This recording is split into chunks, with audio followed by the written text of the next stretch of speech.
les enfants, c'est Monsieur Robin. On est reparti pour une toute nouvelle semaine. On est parti du lundi jusqu'au vendredi avec les nouvelles notions. Nouvelles notions de ce lundi 23 mars. On va commencer par le français et par de l'orthographe avec A, la préposition, et A, le verbe avoir, et son, le déterminant, et son, le verbe être. Alors, commençons par A et A. Il ne faut pas confondre A et A, car A sans accent est le verbe ou l'auxiliaire avoir au présent, à la troisième personne du singulier. Il peut être remplacé par avait.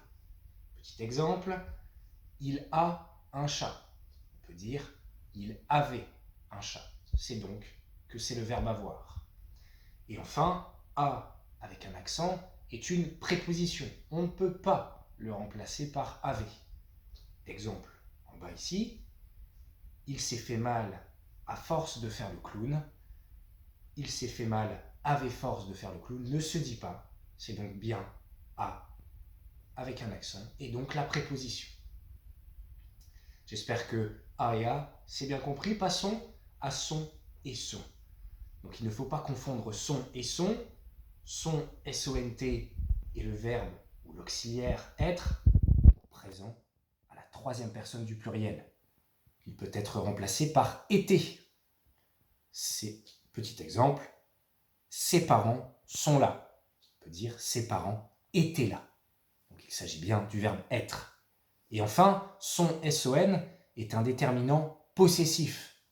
Il peut être remplacé par un autre déterminant possessif comme mon, ton ou ses. SES bien sûr. Il est placé généralement devant un nom commun. Exemple, il a rangé son cahier dans son casier. On essaie de le remplacer par un autre déterminant.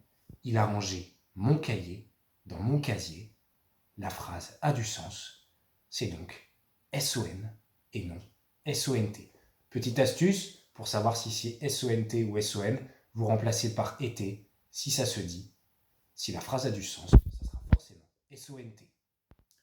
Voilà les enfants pour cette notion d'orthographe du jour. Je vous envoie bien sûr la trace écrite par mail et les exercices.